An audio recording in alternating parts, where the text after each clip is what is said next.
Right, Scotty. So, episode 1 of our podcast with no name. Not yet. Not yet, no. But I think we'll get a name. Yeah, it won't take long. I think something will come to us during this episode. Yeah, well, it's not live. Oh, something will come to us. I thought you said someone would come to us. Oh, no, something. Yeah. Yeah. Well, like, the genesis of it is we don't really know, do we? Why do we start this? Well, you approached me Yeah, because you were excited about some of our performers on the international golf stage. Yeah. I don't know why I'm here, but you were excited, and I think Well, I think it would have been weird if I just talked to myself. Yeah. Yeah. So I think the nation could be excited. Yeah. New Zealanders are probably unaware of who's playing on the stage, on the international stage. So it's probably quite exciting to be able to provide them with some insight that you may have. Well, should we start there? So it is exciting. So if you think about, we'll come to the Open Championship. We're here at Royal Tauranga Golf Club, the club room fitting studio, and we did try and find Royal Liverpool or Hoylake on the Trackman studio, but we ended up with Troon, which Scotty will demonstrate a couple of shots. But we'll come back to the Open Championship.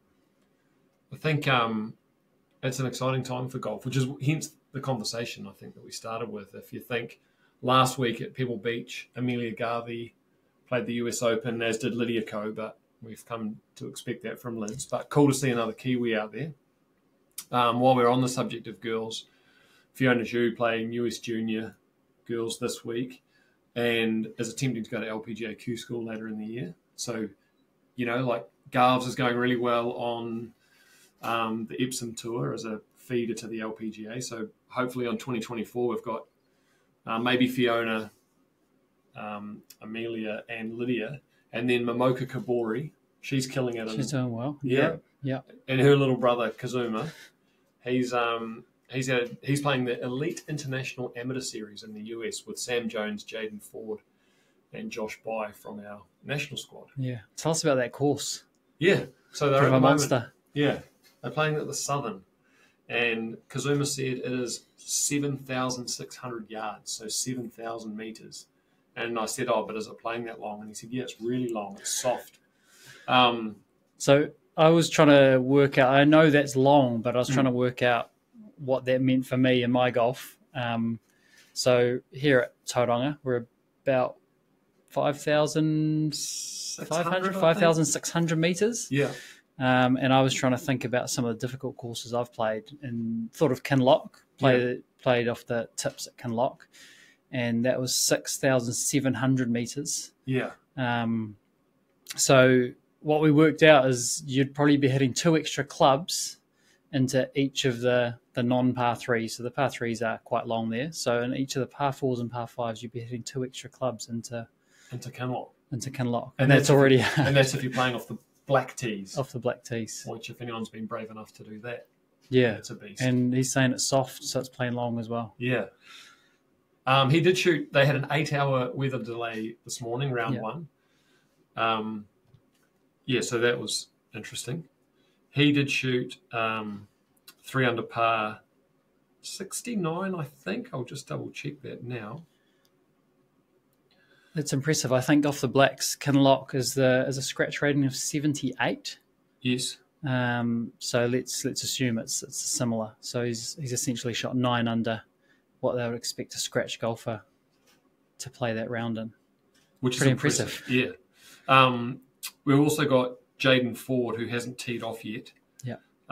He has teed off. He's 1 under through 13, and Sam Jones hasn't teed off yet.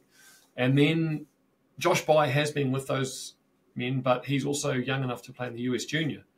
And so this year, we've got 3 players in the US Junior: Zack Swanwick, Robbie Turnbull, and Josh Bai. That can't happen too often. No, I can't remember the last time. Well, obviously Fiona played US Junior girls last week, but I can't remember the last time we had a boy play US Juniors. So to have 3, pretty cool. The same one that Danny Lee won? Danny won the US Amateur. Okay, so this is stroke play. This is the junior, same format as in qualifying and then into match play.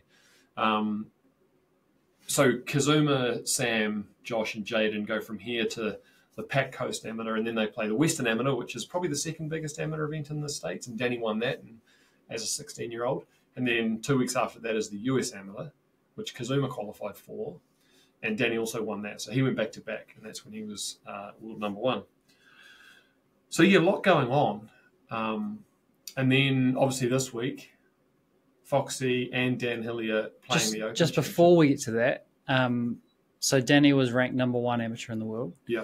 And he won those. And to give others like a point of reference, what are these guys ranked on the WAGA, on the World Amateur Golf rankings? Kazuma's around 50, Sam Jones around 100, Jaden high 100s. And I think the challenge has been over COVID. They're always refining the WAGA, trying to get that balance between how do they give points. Like any of those systems, it's really hard, right? So, and like anything, trying to find its balance, it has positives and negatives. There's been times when we've had inflated points in New Zealand, and there's been times when we probably have been harder to get points in New Zealand. And if you listen to the players, there's potentially a little bit of that going on at the moment in terms of the maybe a bit more bias towards the US, but I can't guarantee that. Yeah. So the US Open. That was great, Come on, that Jay. US Open, eh? It was. That was great. But the Open Championship, 2 Kiwis and Mike Hendry. Unfortunately for Mike. Yeah, like battling cancer, and hopefully he's doing well, or as well as you can. But, we would have had Foxy, Dan, and Mike playing. Like, again, thinking, have we had 3 male players playing an Open Championship? I mean, I think if you go back to Nobilo, Turner, Waite, Perks era, maybe. Some of those that know more about golf history, like Phil Aiken, may be able to shed some light on that. And while we're on that note of Phil Aiken, Dave Mangan's there from Golf New Zealand and the referees. Yeah, so that'll be cool for him. What do you know about Hoylake? Not a whole lot. I know Tiger won there in 2006. Hit one driver the entire tournament, I believe. Yeah. Playing hard and fast, and even being colourblind, I could see that it was quite brown. Rory won there in 2014. That was the last time it was there. Yeah. But there's some famous names who have won there. They've escaped my mind now. But good. By the looks of it, a little bit greener from the coverage we've seen this year, and plenty of players hitting drivers on the range. So you'd imagine there'll be a lot more drivers on the course this year than what we've maybe seen or maybe expect after watching Tiger a few years ago. Who was the young fella, the local dude, saying that it was as green as he's ever... You were telling me earlier it was as green as he's ever seen it, eh? Yeah. Local guy who qualified... I think that's his home track. And so he said he's played in every single condition you can think of. But this is a lot softer than he's used to. So I imagine in the summer, they do get it hard and fast for the members, but he's playing it quite soft. So he's adjusting to that too, which is interesting because normally it would be the other way, I would imagine. Yeah. You'd be going at every flag and not really worried too much. But now he's probably thinking, I can actually go at these flags compared to playing off mounds or looking at the slopes. Yeah. Who's your pick? Victor Hovland. Victor Hovland? Yeah. Is he in your pick in our little suite? He is, yeah. Interesting, right. I've become a big fan this year of Victor. Why is that? And I understand why. He's a great man. He's ping player. Ping player, yeah. Not because of that. Well, it would be a good reason to be. So my first sweepstake, we got drawn players we didn't get to pick. And Victor I happened to draw Victor. Right. And I think because of that, you take an interest in what they're doing, and seems like just an awesome guy. He's quite happy to sort of take the piss out of himself and saying, I'm not very good at chipping, but he went away and worked at it, and got a short game coach, and has worked pretty hard on that. He's been pretty consistent on the leaderboards in the majors. So, I'd be excited for him to win. I don't know when you see who's your pick. I think I'd be excited for him to win. It'd be really cool. Rory just won the Scottish Open, so hard to go back to back, but he's I don't know. Is that a good thing or a bad thing? I feel like there's no better lead into than coming off a win like that. He was pretty clutch up the finish as well. I think there's a bit of energy you expend when you win. Yeah. And you wear a Whoop band. Yeah. And I reckon that would be, and I think Rory does too, actually. He does, yeah. I think that'd be really interesting to go, what are all the intangibles that go with winning? Like there's extra, I mean, Rory's always got a lot of that stuff. I remember when I chatted with Steve Alker, and he would say, when he was getting all that, he said he used to just show up to tournaments, no one paid him any attention, he'd do his practice round, go home. And when he was winning everything, all of a sudden you got media commitments every day. And Tiger's obviously had that his whole life, and Rory probably has too. But I wonder if that's why it's hard. You don't often see back-to-back winners week on week. And I wonder if that's why, just because that mental energy that comes from winning that you can't even quantify. Yeah. Like you go for a run, you feel tired, you were tired. Whereas you play that 72 holes every week. But I think it's that stress of winning. I reckon Phil Mickelson did it at Muirfield. Yeah. I reckon he won the week before, but you don't often see. And to be fair, he came from the pack to win that. Yeah. So I wonder if Rory, if he is going to win, I could be completely wrong here, which is highly likely, but I wonder if he is going to win if it's a slow start, like rather than having Thursday, because all that coverage and all that energy. So based on that, shall we write Robert McIntyre off? He obviously had a great Scottish Open, trying to win as a Scotsman, and did all but win, and was pretty clutch up the end too. Yeah. He probably used the same amount of energy in that, and did, as I said, did all but win, with Rory birdieing 2 of the last 3, or even the last 2 to beat him. So do we write him off for the same reasons? Well, yeah, it's a good question. He's played pretty well this year, eh? Yeah. I like watching him play. He's he looks like he just loves it. Yeah, and he just plays golf. Yeah. He doesn't look like he's massively fascinated with the perfect technique, and I mean, not to say that his technique's bad, it's lovely, but he doesn't seem to care that much about that. Yeah. Yeah, and it would be, I think, I don't know, it's a good question. I think, does he get the excitement and the learning from not quite doing it, Yeah. and the drive then to do it again, whereas Rory won? Who's your pick? Oh, that's a good question. I'm useless at this, but so we do have a sweep amongst a small group, and it's a really good sweep for anyone that wants to steal some ideas. We have to give credit to. Do we have to give credit to anybody? Nah. It's evolved too. It's evolved. Yeah. It's a hell of an evolution, but I think we've got it in a lovely place. So you get your name gets drawn out of a hat, and that's the order in which you get to choose. So your first 1 to 10 in the world, you have to choose one player. And as soon as whoever came out first is obviously going to choose Rory, probably, to your point. So once Rory's been chosen, no one else can pick him. And I think Cam Smith was actually the first pick. Yeah, which is fair. In this draft, and Rory was second. Yeah. And then, so what happens, and then you've got to pick one player from 11 to 20, but that order reverses now. So if you were last to pick on 1 to 10, you're first to pick on 11 to 20. And then you have 2 more players outside of the top 20 and 1 live player. So you've got 5 players in total. And each day it is your best 3 scores out of the 5. Now, if 3 of your players miss the cut, then you've missed the cut because you can't compete on the weekend because you've only got 2 players. So my picks for that, of course I went with the Kiwi connection on my personal picks. I chose Foxy and Dan Hillier. I chose Patrick Reed as my live player, which is controversial. Yeah, you've picked him every single major, I believe, and looking through the picks today, it did come up. Yeah, it did. Because a little bit controversial. He gets a bad rap, Patrick Reed. Yeah. But like I said to you, he years ago, Golf Australia used to hold a national camp in Houston for what our players are playing in at the moment. They had a check-in camp where they could just come and reset in between.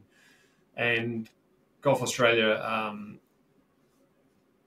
despite what people may think, are lovely to Golf New Zealand, and they used to invite our players there as well. If they were over there, they would offer spots up. So had a couple of players go once, and Patrick Reed was there because he's coached by a guy called Kevin Kirk, who it was his club where they have this camp. And so Kevin is a great man and organised Patrick to come along for the day. I wasn't there, but I heard from all the players that he was a genuinely good dude, really helpful, open, humble.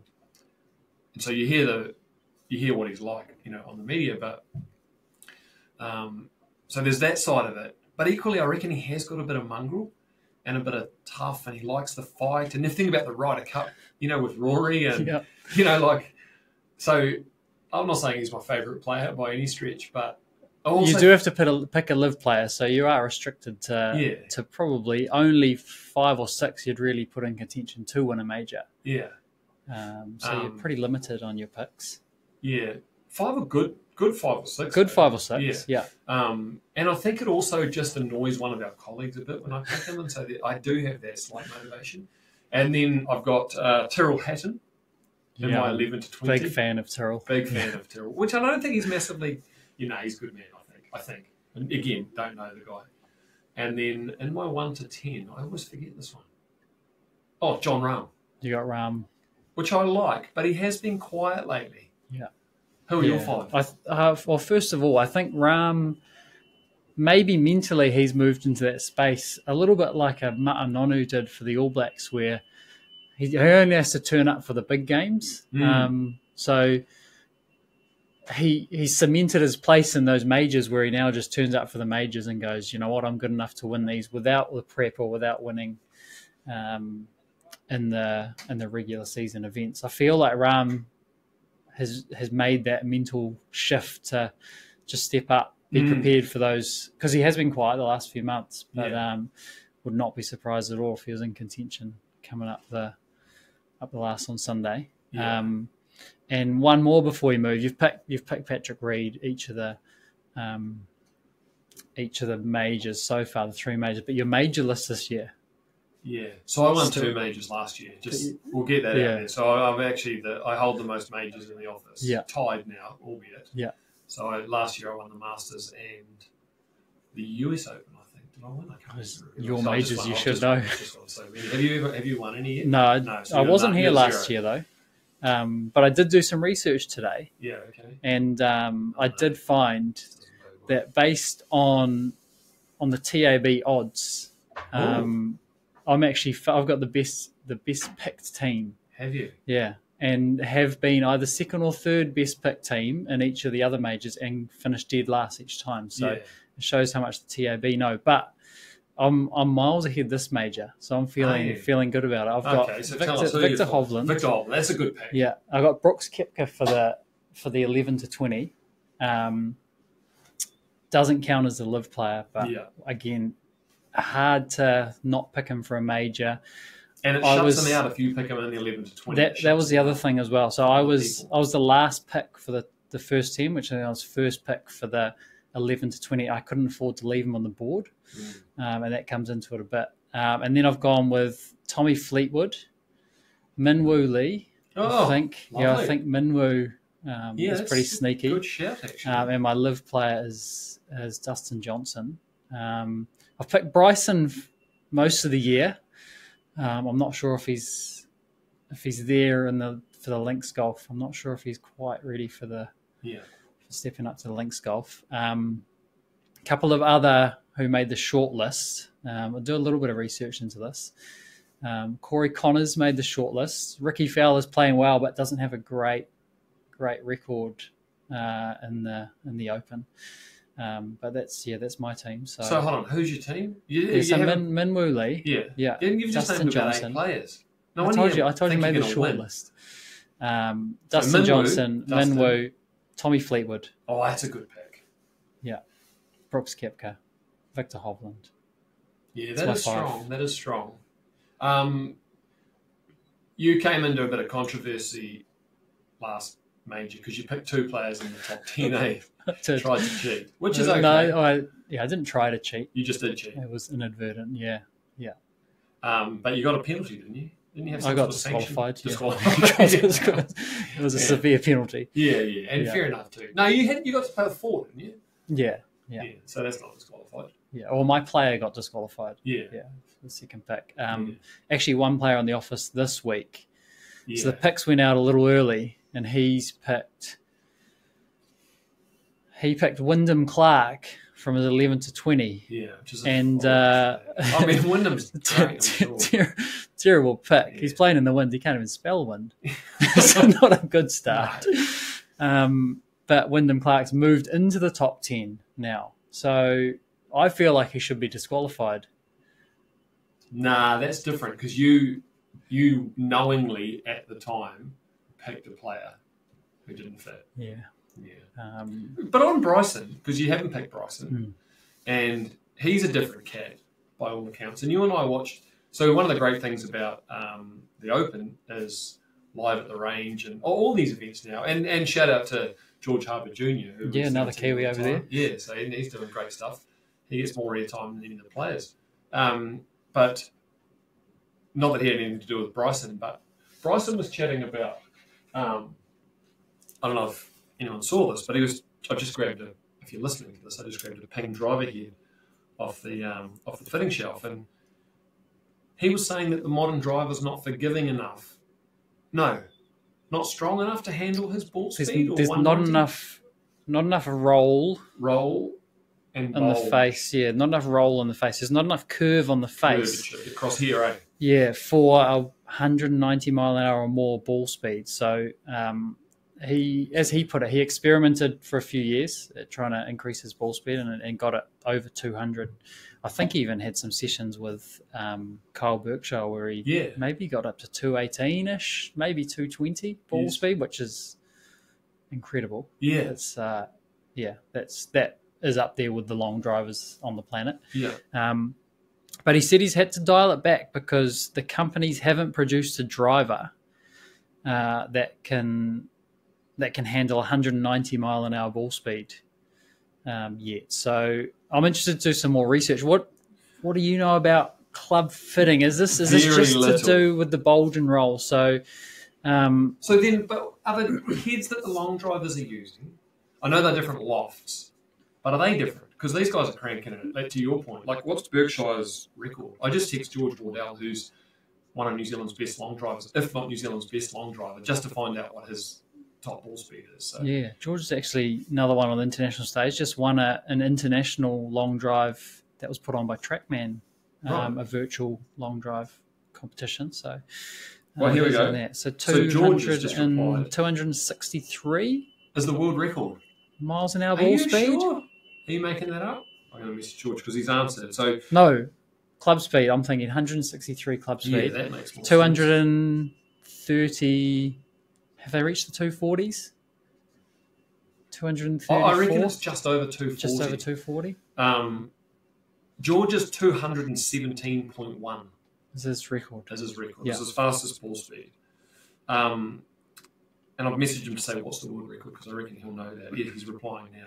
So I guess my guess, if you're watching it, is 240. 240.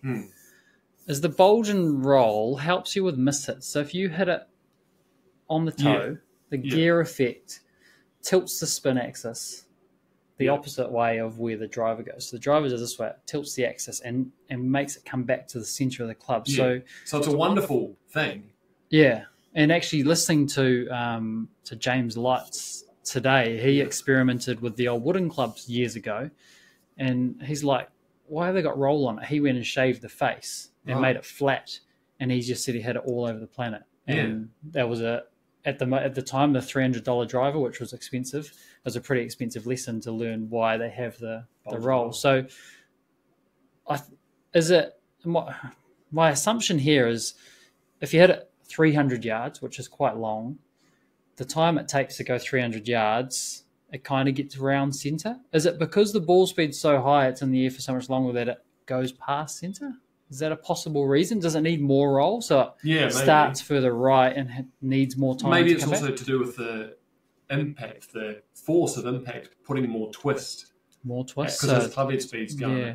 And even the other thing, we'll come back to that, because I do want to think, just in terms of perspective, my ball speed, and I'm slow now, like, I'm Yeah, I'm just slow, which is really disappointing. But my ball speed is about 155 miles an hour.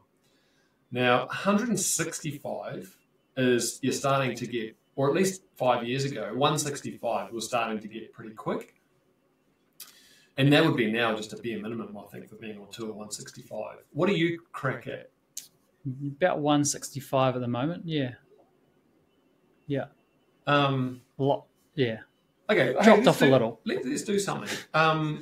Because what we saw today was Min Woo, I think you said, he was hitting a 2-iron at 170 ball speed. Yeah, he got close to 170 ball speed with a 2-iron. Like, that's proper fast, eh? Proper fast. That's what I was trying to say. Like, today we were talking about that, going, 170's fast, well, especially with 2-iron, but 170's fast with a driver. I'm 155 miles an hour. What did you say the average club player is in ball speed? I think it's about 94. Australia. That's club though, eh? Club speed, yeah. So that'll be about ball speed 140. Yeah. So 140 is average. Yeah. On 155, you're a shit ton faster than me, and you're change that hole on track, man. Probably be crank a driver up just under the PGA Tour average. Just use Beardy's driver. Just don't roof it. So I think that's worth pointing out, though, because you just see, it's like when you see, we were talking about today with basketballers, you see a basketballer, they don't look tall because everyone's tall. And the ball speed of these players doesn't necessarily look massively impressive because they're all impressive.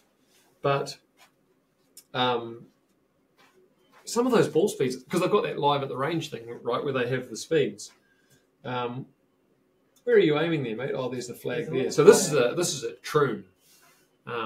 There's a little flag on that screen. This is a troon where Scotty's hitting this.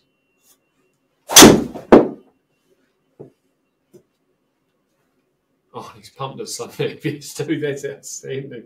Middle of the fairway. Lovely swing, middle of the fairway.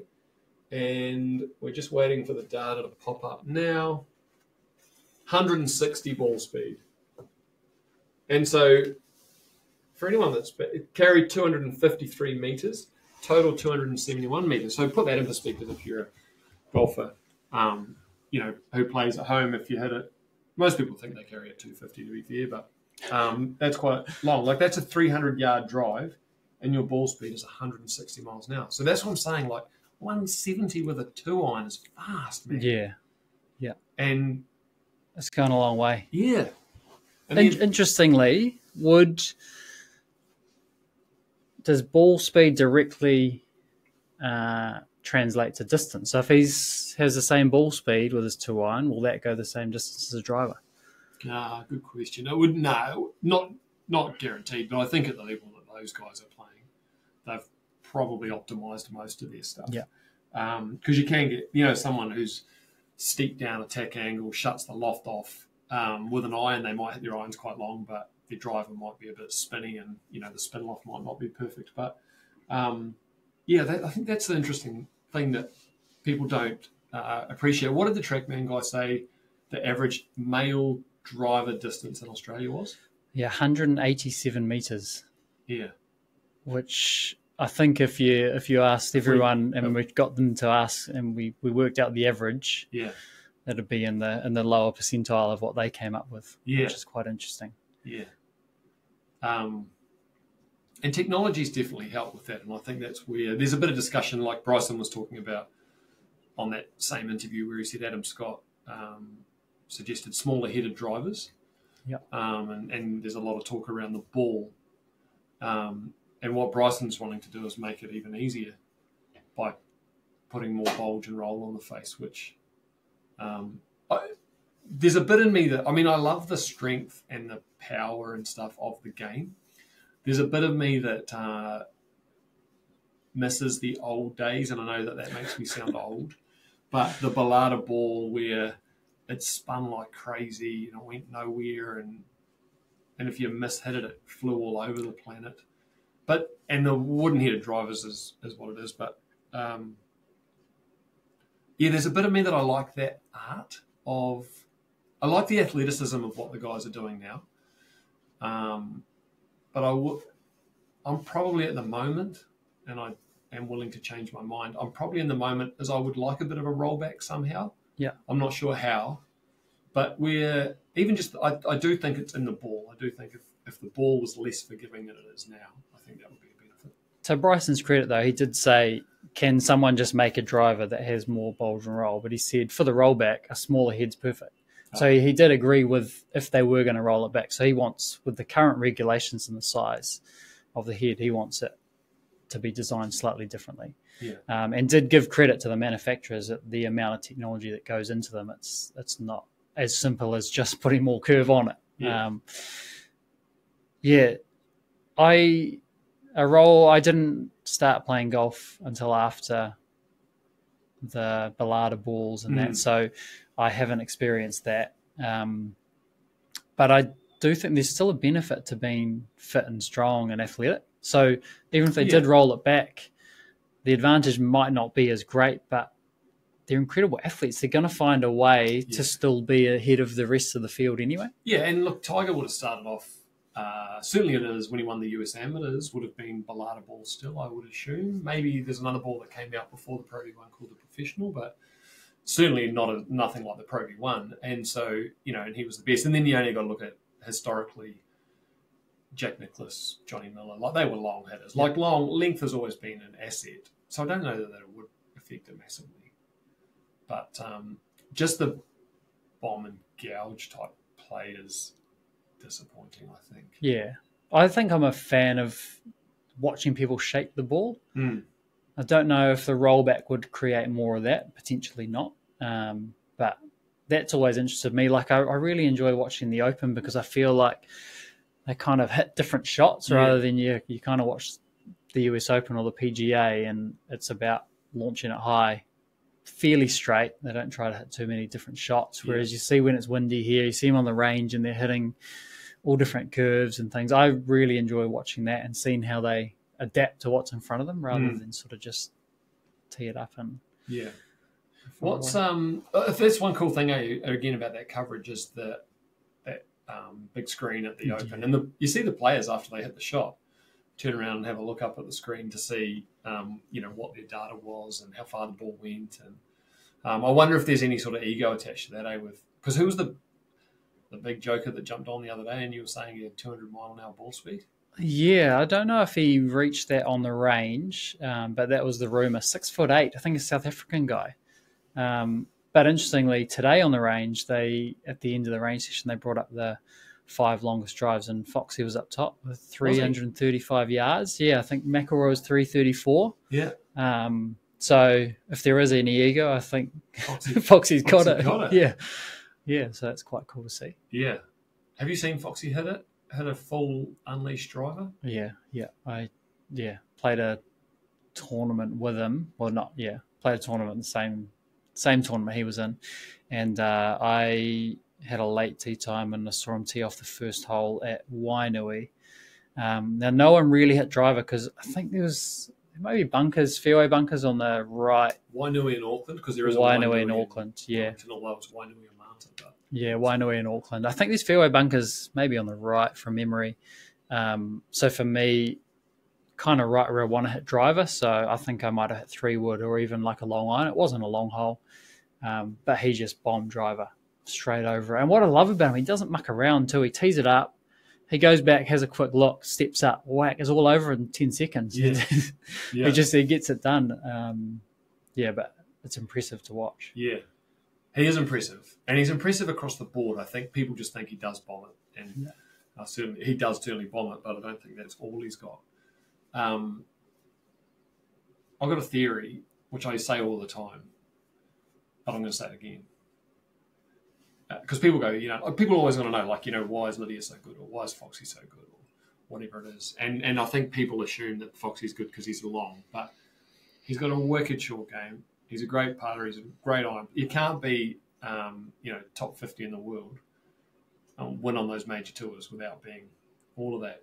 But I do think, and there's all the stuff online about swing technique and, bit of a bugbear probably of mine, but I don't recommend them copying Foxy's swing, with due respect to Foxy. Like it's a fairly unique move, eh? And all, people, he'll get injured, but he hasn't. Well, he may have, but he seems to play a lot. But he loves golf. He always has loved it. And the other one I think that's really critical that we can't measure is he's grown up with Grant Fox as his dad, and his grandfather played for the Black Caps. I don't know his mum, but like just the conversations that they're having at dinner and every day. Grant's exposed to one of the most successful sporting teams on the planet ever, and so what's normal for him then becomes normal for Ryan. And he had Grant caddy for him a lot as a young player, and I think that like to the point before about whoop and how do you measure the thing that comes with winning, like how do you measure that? I don't know, but it must have a massive impact, I reckon. Yeah, sporting excellence is normal, whereas me growing up, oh man, imagine being in an All Blacks changing room. Yeah, it's not even conceivable for me growing up. So maybe one day we'll have a way to measure that, but at the moment, pretty tough. But even with his swing, talk about athleticism. It takes an incredible amount of athleticism to swing it the way he does. So difficult to copy. But I'd struggle against those positions just statically, let alone under load and trying to hit a golf ball. I think I'd miss it if I had a machine that got me in the same positions. I wouldn't be able to. I'd break something. Yeah. You've got a unique relationship with golf. I just thought of that then actually, and that you relate to it like you said. Played a lot of other sports, relate to golf, and you love it. And you play a lot of different forms of it. And at the moment, one of your forms is speed golf. And Liz McKinnon, who we both work with, is the actual, I don't know, is she world champion? I think she's world champion. I think she is. She's best in the world. I think she is. Now, you play speed golf a few times a week. Not world champion. Not world champion. You're probably the best in Tauranga, though. Oh... No, I wouldn't be. Probably not. Mitch should beat me. Yeah, okay. But anyway, you're pretty good, man. You're okay. You're better than me. Again, not massively hard. What do you love about speed golf? What is speed golf? If anybody hasn't played speed golf, and I don't imagine that too many have. Let's be honest. What is it? Kind of as it sounds. You run. You play golf and you add up your time and your score. So if you run in 60 minutes and you take 70 shots, it'll be 100 and your score will be 130, 60 plus 70. Jamie Reid, who's the world champion. He is the world champion from Taranaki. Currently, I think he's on a mission to break 100 total score. So that would be shooting 65 in 34 minutes and 59 seconds. Which he's come close to a couple of times. I think he may have 100 point something or 100. He's definitely had 101. I'm pretty sure he's had 101. Yeah, I reckon he has. Real close. And for reference, my best score is 130, which I'm not a fast runner. I shot, that was like a 78 in 52 minutes, maybe something like that. If you think about that 100, like it's about 6 or 7 Ks that you run, eh? Yep. So he's running 6 or 7 Ks in 35 minutes. Yeah, that's fast. Even if you're not trying to stop and hit golf shots and putt. Yep. But then you combine that and go, and he's probably got to do it faster than that because he's not going to shoot 65. Well, he might. He's a good player, so he does shoot in the 60s. Well, let's say it's 70. Well, now you've got to do it in 30 minutes for 7K. That's proper quick, right? Yeah. Nick Willis played. Hey, he and it's a lovely sport, I think, because you've got to be a combination of a good golfer and a good runner. You can't just be one. Yeah, and I think one of the other things it's important to remember is he's trying to shoot under par. He's only taking 3 or 4 clubs with him. Yeah. So he's doing that with limited options. And probably when you said what do I love about it, one of the things I love. So at the moment, I'm taking a 3-wood, 7-iron, and a gap of 54 degree. I think if I had one, I'd like to take a 50 degree. Yeah. I've got a 54 degree. Oh, we can sell you one there. I love just the different shots. Like I said about what I like about the Open, you just hit so many different shots and their shapes and different heights. If I was playing normally, I would go, what's the yardage that's closest to a standard 8-iron, that's closest to a standard 5-iron, and I had probably a standard shot. Whereas this one, anywhere from 100 meters up to as short as I can hit my 3, let's say 180, I'll hit my 7-iron. Now it's not going to go 180, but I'll try to get it as close as I can to that. And I've also got to hit it 100 because my gap wedge can't go 110. So it's really cool to go up there. And I think the speed element means I don't really get to think about it. I don't get to stand there and go, if I do this, it's kind of just cool. Here's the ball. What am I seeing in front of me? Bang, go. Yeah. You don't have time to get upset. You have a quick, maybe swear word under your breath, but you're already running to the next shot. Yeah.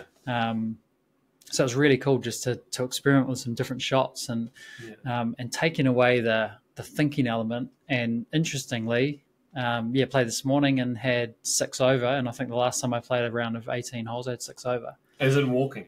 Walking with a full set of clubs. Had 6 over. So all the time in the world, 4.5 hours, and all the thinking time I want compared to just running and not thinking with limited options, and can come up with the same results. Cool. So that, because you and I have played a bit of speed golf, you dragged me out, and we play foursomes, which is lovely because we just run together and we're not trying to really beat any records. It's just a good way to exercise.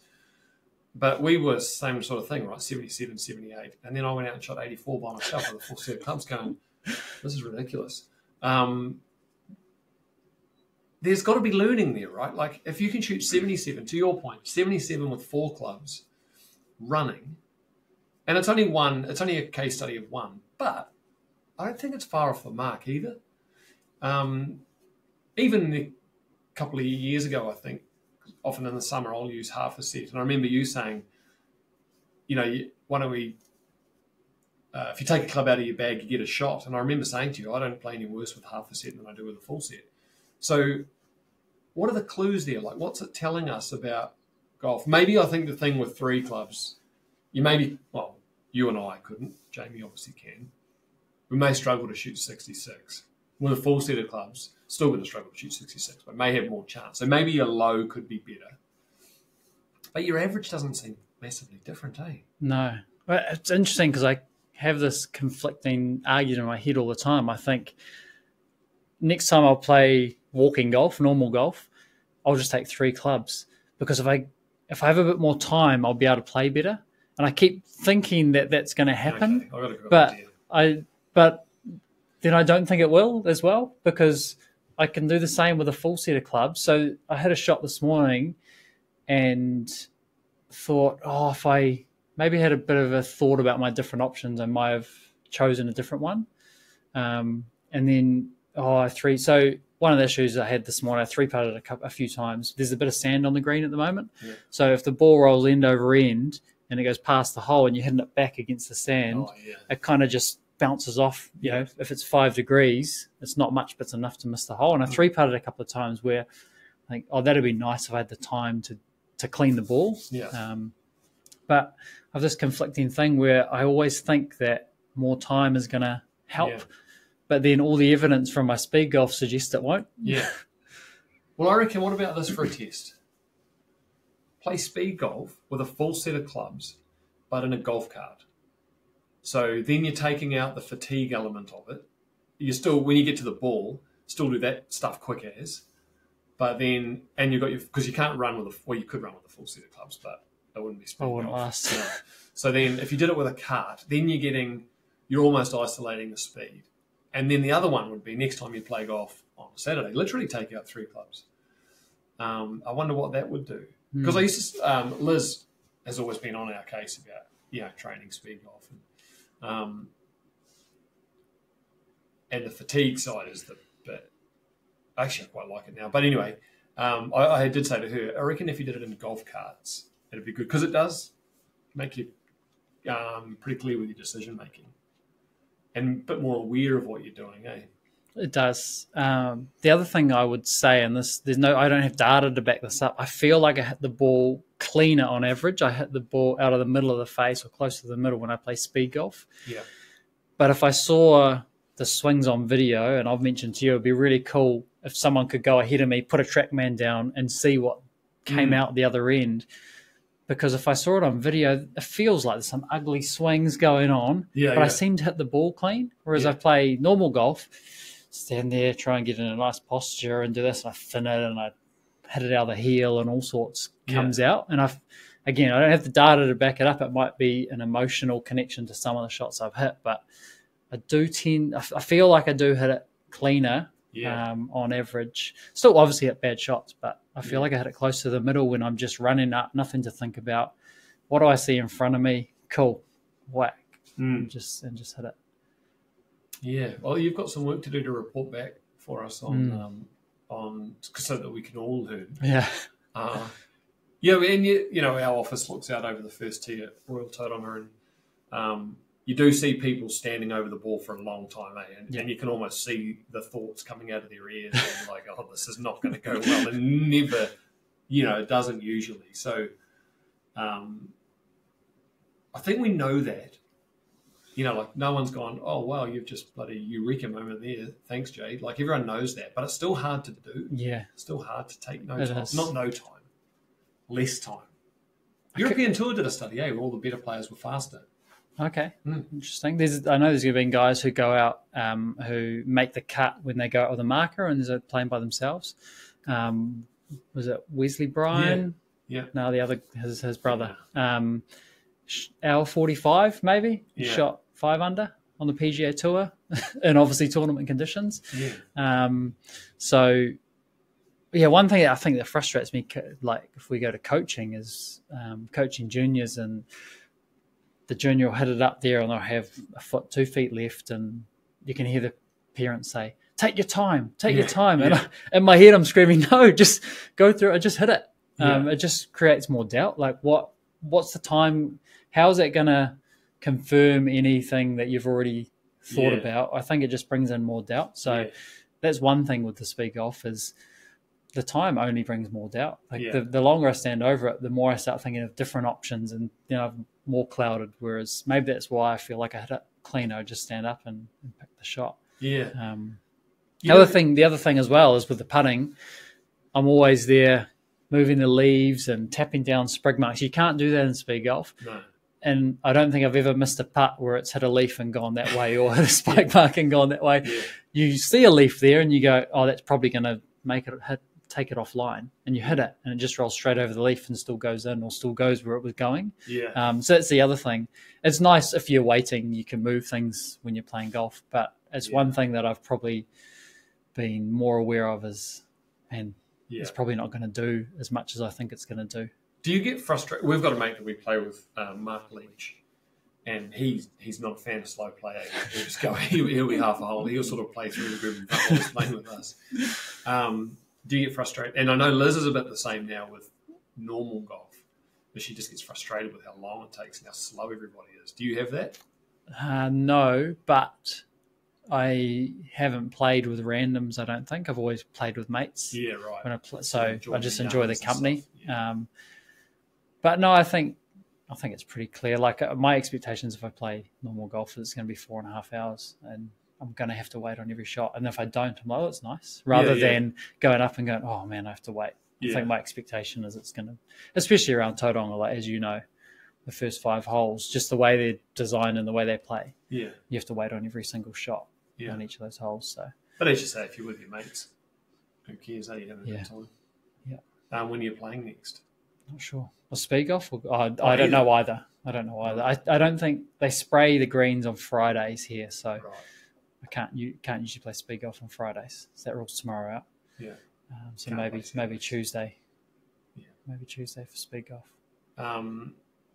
Probably coming back to why I play. I was trying to do more exercise, and there's no way I'm going to get up and go for a 7.5K run in the morning. So it was a nice way to do that. It doesn't feel like a 7.5K run. And a really good time for me would be 50 minutes. I could go out and run 7.5Ks, I don't know, maybe 45 minutes. Yeah, so I'm like, I might as well take the extra 5 minutes and play golf with it and feel like I haven't. Well, it doesn't feel like that, The first time I did it with you, I couldn't believe it. I was like, man, we did 7Ks, and you think, to your point, there's no way I would mentally, but it didn't feel like that. I think because you're distracted, we weren't really talking. You were talking. I was listening. I couldn't run and talk at the same time. But you're playing golf and yeah, no, that's cool. Back to the Open. What does your weekend look like? Are you a write-off on Monday? It's gonna be a long weekend. The Ashes started last night as well. Right, how'd that go? So 10 p.m. I tried to watch it live stream on Duke, it's free to air. Oh, right. And after about 6 or 7 overs, it had cut out 3 different times, and I gave up. Right. I intended to watch about the first hour, but it could be a long. Yeah. Did you see the scoreboard? Yeah. I think $2.99 for 8, maybe Aussie. Right. Probably in the balance. They're at Old Trafford, Manchester. Oh, that's pretty cool for the people who are at the Open. Yeah, it's not far away. Yeah, 5 minutes maybe. Away.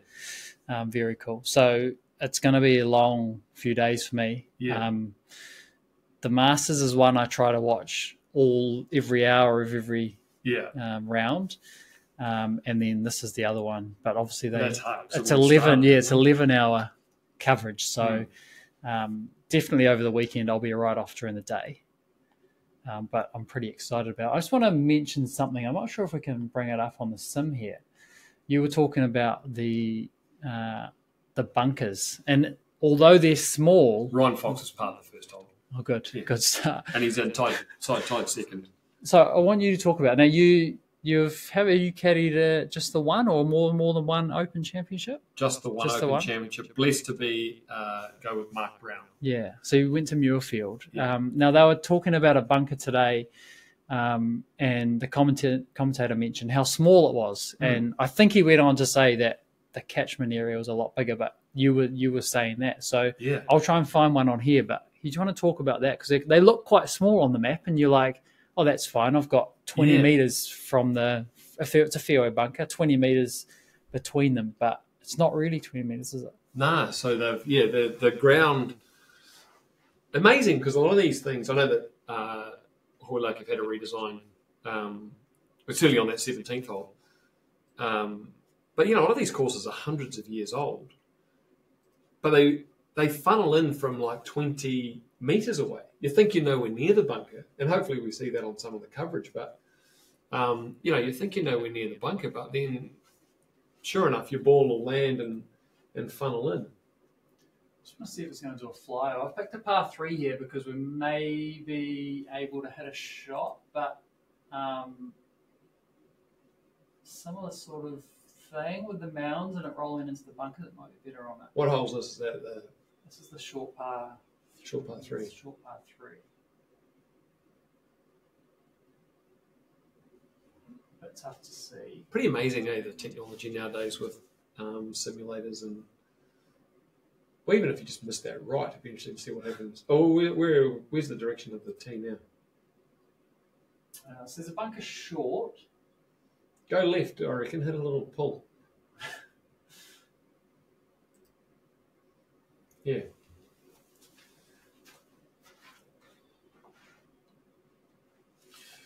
Here's an irony. You're trying to miss a green.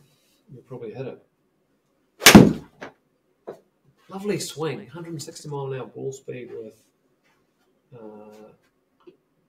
That's a good one, actually. So that landed on the green, rolled off. Oh, you got lucky, son. For the left? Yeah, go on. Have another attempt. Check out the swing, though.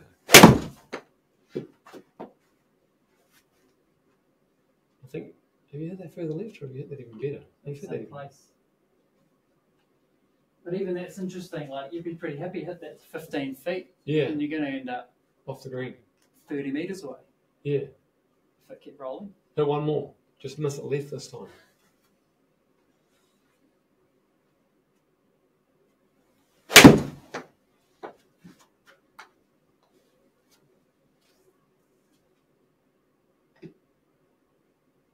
Yeah, see, that would have been it, but they don't have the rough around the... No. It's those fairway bunkers probably that just get the catchment in, but I think we will see a fair bit of that this week. You might be able to see it, yeah.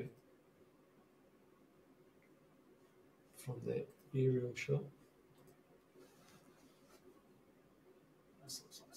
they're different bunkers here. Yeah. Different bunkers. Who won at Troon? Who was the last person to win at Troon? No, who knows? Not much of a golf historian. Is that where Ernie Els won? Or is it where Mickelson and Stenson that was the Battle of the Suns, do they call it? Yeah. Like that. Where Montgomery lives near the first TA. Yeah. I think that's where he... Yeah, I think that was true. Was he? Yeah. I don't know. We're going to reconvene on Monday night after the Open Championship. So we're going to do a review of the Open. Yeah. So we're under a bit of time pressure because we thought about this yesterday. We've done this today, and we've got to get this out before Monday. Yeah. So you're going to have a busy weekend editing and stuff, but that's okay. Any final words before we... Well, did you come up with a name? You said you'd come up with a name during this. So we might. Oh. No. Feels like you haven't. Check out the title below. Yeah. Yeah. So, there's no name. No name. No. But that's okay. It's okay. Yeah. Yeah. All right. Thank you, Scott. Have you got any final thoughts or not? Nah, no final thoughts. Just that I'm bloody excited to watch the Open. And... Well, what about, how do you think Ryan and Dan will go? Well, they're in my picks. Yeah. But how do you think they'll go? Did you pick them? How do you think they'll go? I think they'll go really well. Yeah. Do you think they'll both make the cut? No, absolutely. 100%. Would you put money on both of them? I'm not a gambler. No, you're not. Scott, but if I was, then yes. Dan's in some nice form at the moment. Yeah. Dan's good too, though. He's very good. Not forget that. He's very good. Do you remember Brendan McCullum saying that? I used this comment a bit, but Brendan McCullum saying that about Kane Williamson. And the commentator said, geez, isn't Kane in a lovely vein of form? And Brendan McCullum said, he is, but it's actually just that he's that good. Yeah. He's not in great form. It's just how good he is. And I think Foxy and Dan are starting to... Dan's certainly young. He's only... so I don't even know how old he is, 23 maybe. That's young. Foxy's... Yeah, the reason I said Dan is... So Foxy's one of only about 15 or 16 people who have made the cut in every major this year, which is impressive in itself. Yes, it is. I mentioned Dan early in his major career, that's for sure. Yeah. No one's going to be surprised if Foxy finishes quite high up. Yeah. But Dan might surprise a few. You wouldn't be surprised because you know he's got the game. Yeah. And I say he's in some nice form. He obviously came up clutch, going birdie, eagle, birdie or something to win on the DP World Tour. He was top 10 after 2 rounds at the Scottish Open, I think. He was in the top 10, 7 under. To my thing about Bob McIntyre, like that bit of an average weekend's probably quite nice for Dan. Just a bit of a bring down to earth, reset. See the first person to congratulate Dan when he won Minwoo Lee. That's pretty cool. Yeah. I like that. They play a lot of amateur golf together. Yeah. Similar age. I would almost say the same age, but definitely similar age. So I think that's one of the cool things about golf. And actually, on that note, I think completely different sport, but the All Blacks, they seem to genuinely want each other in the same position. Like I was thinking about Richie Mo'unga and Bowden Barrett and Damien McKenzie. They seem to have a genuine desire for each other to be good. Yeah. Hey, and Minwoo is competing with Dan, finished his round, and he's genuinely pumped for his mate to get across the line. I think that's one of the cool things about golf. Yeah, and the danger of this going on too long, you mentioned before about we could potentially, with Mike Hendry was there, have 3 in the Open this week. You're a big fan of looking at those little clusters of players, and one of the reasons you think is that they're encouraging the others to get better so that they have to get better. Yeah, rather than I'd be thinking, no, man, I want you to play poorly so I can win. Not so. I don't want to have to be at my best to beat you. Yeah. But maybe it's a mentality with these guys is they want to have to play their best to. Yeah, they want to be tested. Yeah. And play against the best and at their best. Yeah. Bloody All right. good. Should we wrap it up? Wrap it up. Cool. Thank you, Scott. All right. That was fun. Cheers.